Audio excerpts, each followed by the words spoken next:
Islam merupakan agama yang diturunkan Allah Subhanahu wa Ta'ala untuk menyebarkan keselamatan, kebahagiaan, serta kesejahteraan umat manusia lahir dan batin, baik di dunia maupun di akhirat. Karena itu, Islam mengajarkan keselamatan hidup secara utuh.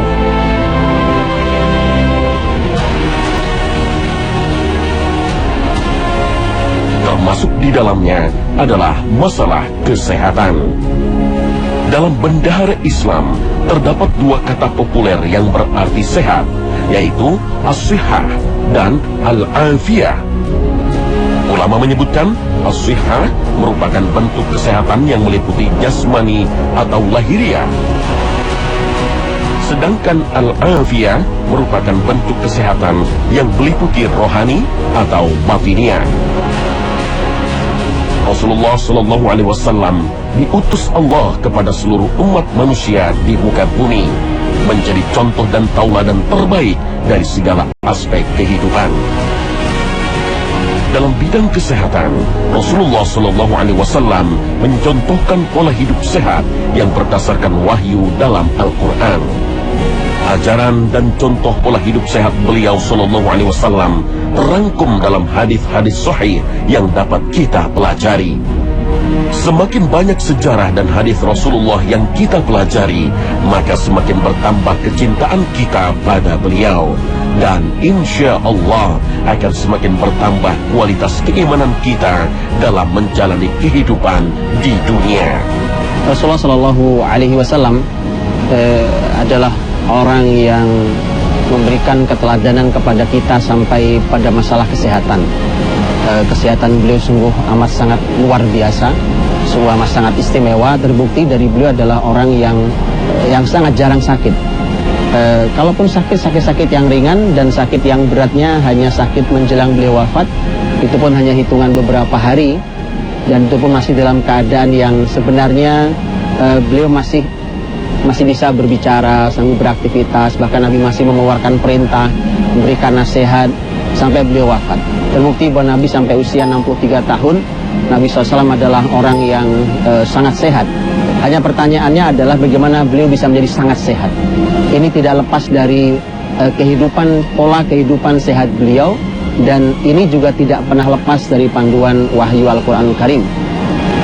Ketika kita berbicara umpamanya tentang masalah olahraga beliau, kita menyebutnya hari ini dengan olahraga. Anggaplah di kanan kiri saya ada barbel kanan kiri saya. Ini dulu olahraga angkat berat seperti ini sebenarnya ada, hanya hari ini modelnya saja. Agak model seperti ini. Di zaman Nabi Shallallahu Alaihi Wasallam, Nabi pernah menyaksikan anak-anak muda yang mengangkat batu. Mereka angkat batu, dan itu digunakan untuk menunjukkan siapa di antara mereka yang paling kuat mengangkat batu. Itu sama dengan mengangkat berat seperti hari ini, barbel seperti ini. Dan itu dulu juga itulah salah satu yang dianggap sebagai salah satu aktivitas kekuatan dan kesehatan olahraga. Hari itu ternyata juga masih menggunakan pola yang semisal. Di dalam aktivitas olahraga yang lain pun demikian. Ketika umpamanya jalan kaki, hari ini subhanallah orang-orang yang punya kesibukan yang sangat luar biasa, ternyata disarankan yang penting jalan kaki dengan jalan yang cepat, dan itu jalannya Rasulullah SAW. Itu jalan hari-hari Nabi, karena dalam yang disebutkan oleh para sahabat tentang bagaimana cara Nabi berjalan, itu ternyata Nabi berjalan seakan Nabi turun dari ketinggian. Orang kalau jalan dari ketinggian tidak ada yang pelan-pelan, mesti ada kecepatan tertentu. Dan kita ternyata oleh para ahli kesehatan hari ini juga disarankan untuk jalan minimal dalam suatu hari sekian lama durasinya dengan kecepatan tertentu dan seterusnya.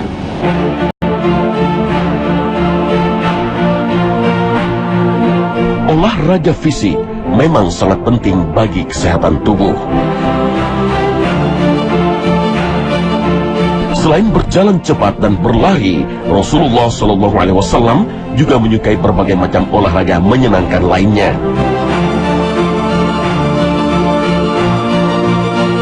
Beberapa riwayat hadis menyebutkan bahwa memanah, berkuda, dan berenang menjadi olahraga kesukaan Rasulullah SAW, sehingga menjadi olahraga populer yang disunnahkan untuk seluruh umat Islam di dunia. Bahkan Nabi SAW mengatakan kepada para sahabat Madinah saat itu, berkata bahwa panahlah, karena ayah kalian adalah ahli panah. Ayah yang dimaksud menurut para ulama adalah Nabiullah Ismail alaihissalam, karena Nabi Ismail ahli panah. Nabi Ismail ayahnya Arab itu jago panah dan makanya gemar berburu dengan panah itu. Subhanallah. Berkuda juga luar biasa. Berenang, Nabi SAW itu berenang di air begini, jangan salah, walaupun di padang pasir.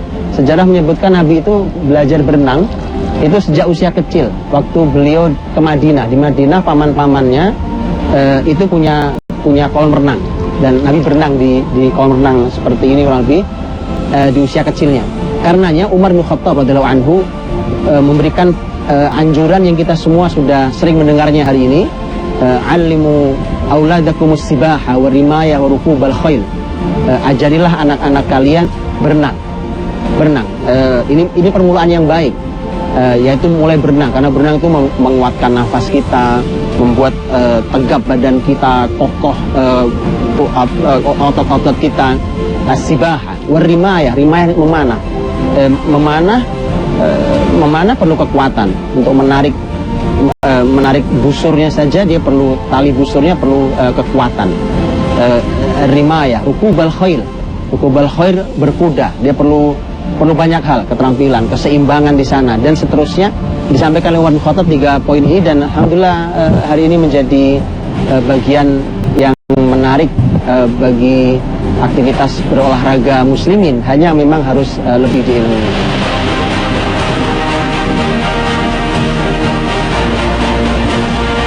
Memiliki pola hidup sehat memang memerlukan komitmen yang menyeluruh.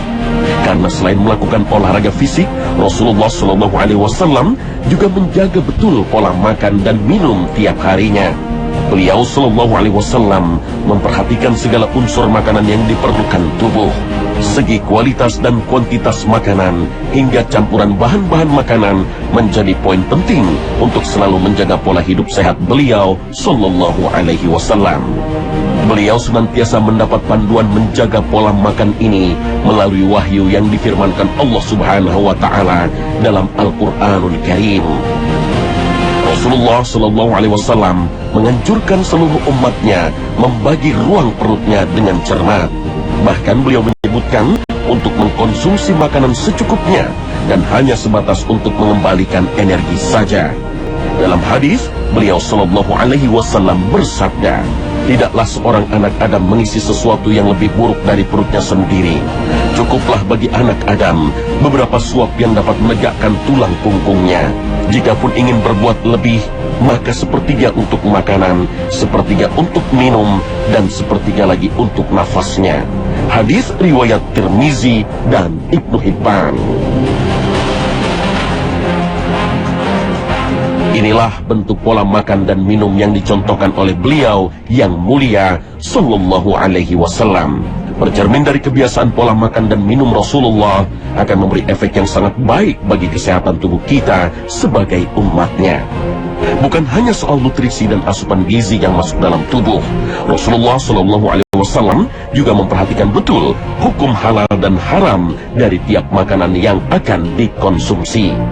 Karena Islam bukan hanya sekedar memberikan fatwa halal dan haram, namun terdapat alasan yang logis dan ilmiah mengapa Islam menghalalkan dan mengharamkan suatu makanan.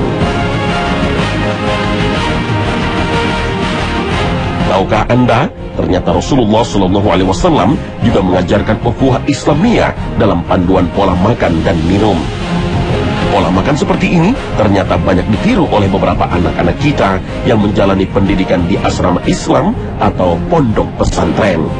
Istilah makan bersama dan meningkatkan ukhuwah Islamiyah ini sering disebut sebagai tajammu.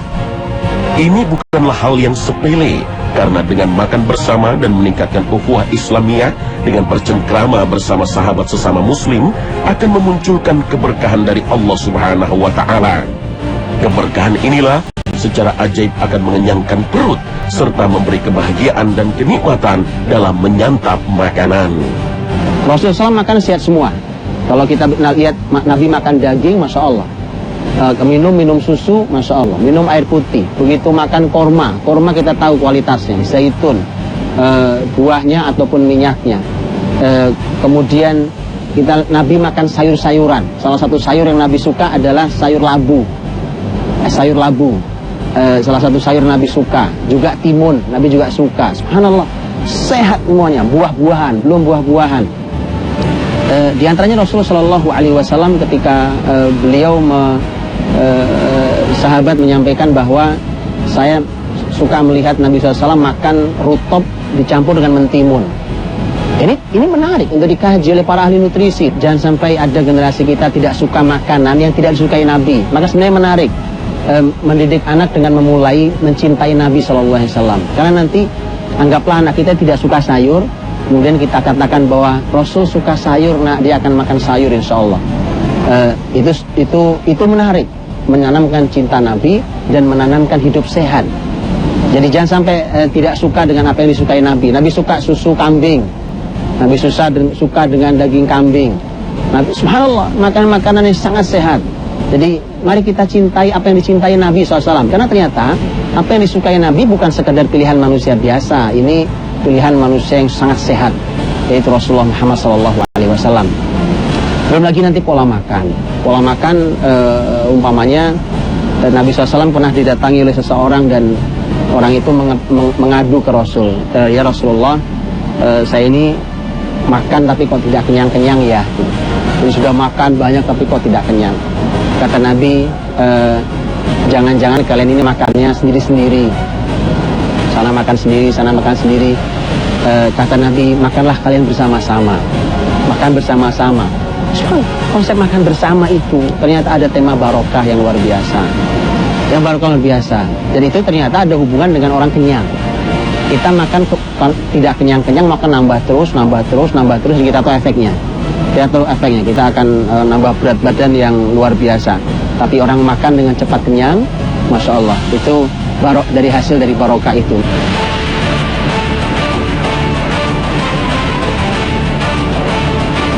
Melakukan olahraga fisik secara rutin, mengatur pola makan dan menjaga asupan nutrisi masih harus dilengkapi dengan pola tidur atau istirahat yang baik dan benar, sesuai yang dicontohkan Rasulullah Sallallahu Alaihi Wasallam.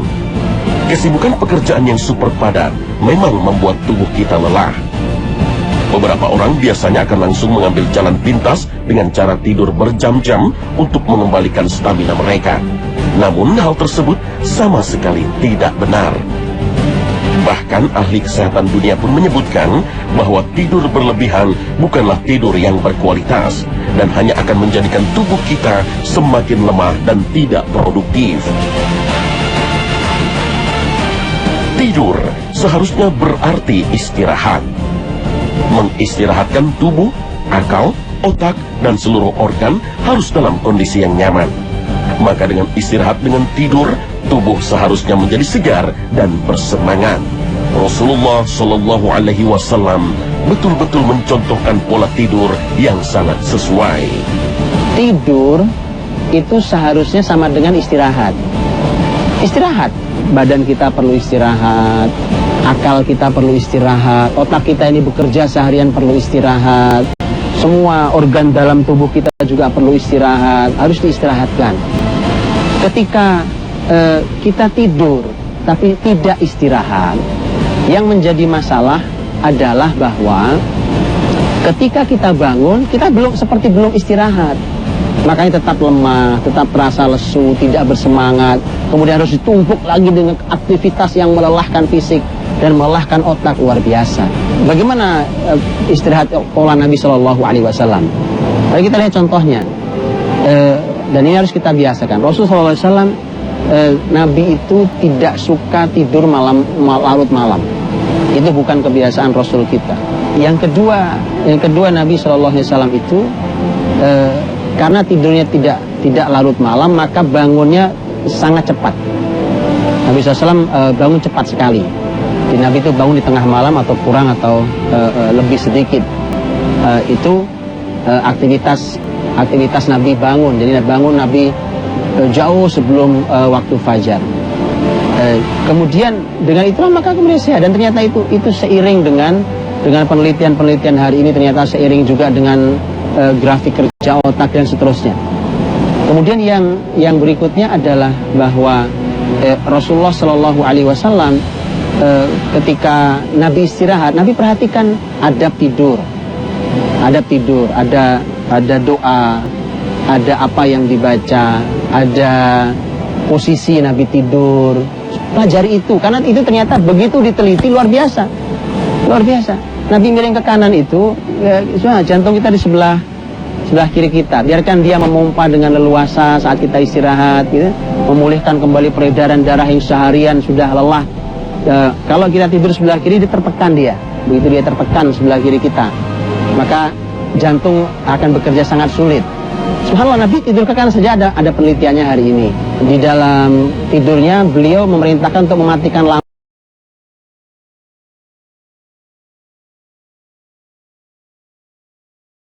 Istirahat luar biasa. Karena ternyata di dalam tubuh kita ini ada hormon, ada saraf kita yang memang harus dimatikan lampu. Baru nanti akan seseorang akan benar-benar pulih kembali tubuhnya, istirahat total. Maka kita bisa bayangkan, kalau kita tidur di malam hari, lampu masih terang, bahkan ada yang ketiduran di depan televisi umpamanya masih nyala, bagaimana itu istirahat? Rasul Shallallahu Alaihi Wasallam dalam sehari tidur 3 kali tidurnya, tapi tidak panjang-panjang. Tidur paling panjang Nabi ya malam hari itu, dari mulai ba'da isya sampai tengah malam, itu tidur Nabi SAW. Terus Nabi beribadah, beraktivitas ibadah sampai menjelang subuh. Nabi tidur setelah adzan pertama sampai adzan yang kedua. Kemudian setelah itu Nabi qailulah, tidur di siang hari, yaitu menjelang zuhur. Nabi tidur dan bangun di waktu adzan zuhur.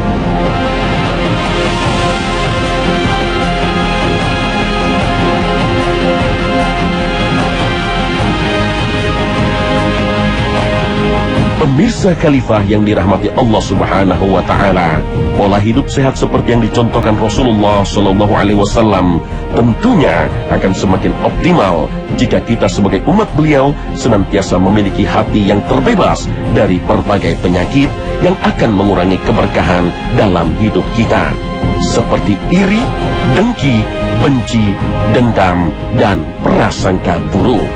Justru inilah yang hari ini dibahas oleh para ahli kesehatan sebagai sumber penyakit yang sangat besar, yaitu masalah pikiran kita sendiri. Pikiran kita ini ternyata menjadi penyebab dari penyakit yang sangat banyak. Berbagai macam penyakit disebabkan oleh pikiran kita.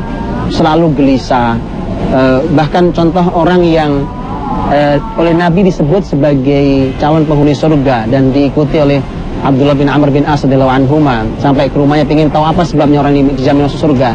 Dan ternyata jawabannya adalah sebelum dia tidur, dia menghilangkan semua kebencian dia kepada saudaranya.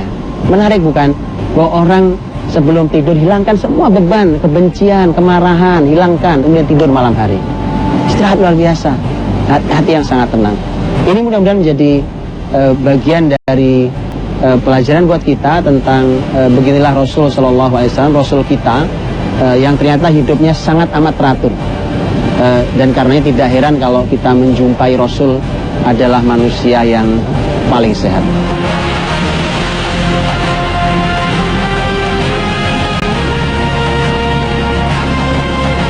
Rasulullah Shallallahu Alaihi Wasallam adalah sebaik-baik manusia yang paling sehat sepanjang sejarah manusia.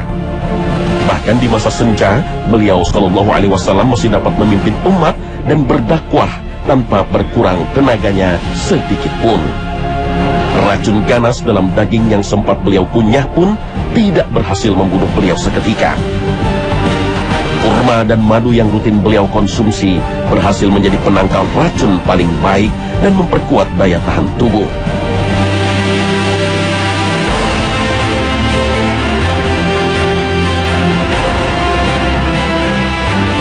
Inilah pola hidup sehat ala Rasulullah Sallallahu Alaihi Wasallam. Sebagai umat muslim yang cinta pada sunnah, hendaknya patut kita mencontohnya.